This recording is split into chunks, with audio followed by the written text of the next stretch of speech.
Hello guys, for today's video is mag-back job di ko ani sa buhok ni madam.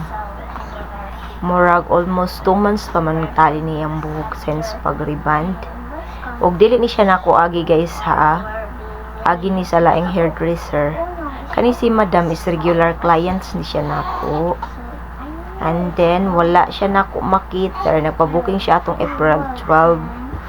Wala na ko makiter, nabalibara na ako kay lagi na ay kakulian gamay.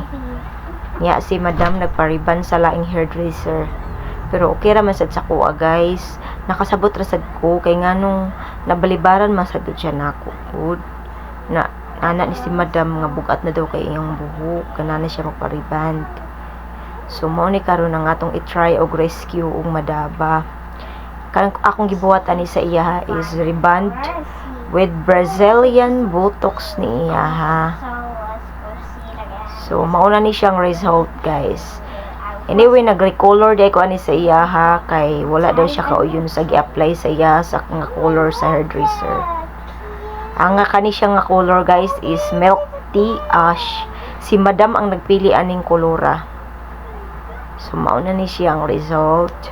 And then after wash na ko ani sa iya, nakita ra jud nako nga ang sa punuan sa root sa iyang buhok, which is nakita man jud ninyo no nga akong sa video primero nga kulot jud siya, back job siya. Pag after wash na nako karon is straight na jud siya sa wala pa nagian og plancha. And then sa tumoy naara joy kuan sa tumoy kay nabritol man ang jud ang iyang tumoy. Dili man jud ta magician no, nya sa isa ka apply maulian ra dayon. Ang akong ingon kang ma'am nga ako siya putlan kung dili madag rescue sa Botox. Then pag after wash, since nga murag nakita nako nga murag na rescue ra siya gamay sa Botox, wala na lang nako haircut ang iyang buhok. Mao na ni siya ang result guys. Nibagsak na iyang buhok og ni shiny na ang primero dry kayo ni siya. Then ang sa root niya kay kulot jud siya. Back job jud, as in back job na back job. Munang kamo matngon jud mo sa pagpili og sakto nga hairdresser, maayong hairdresser.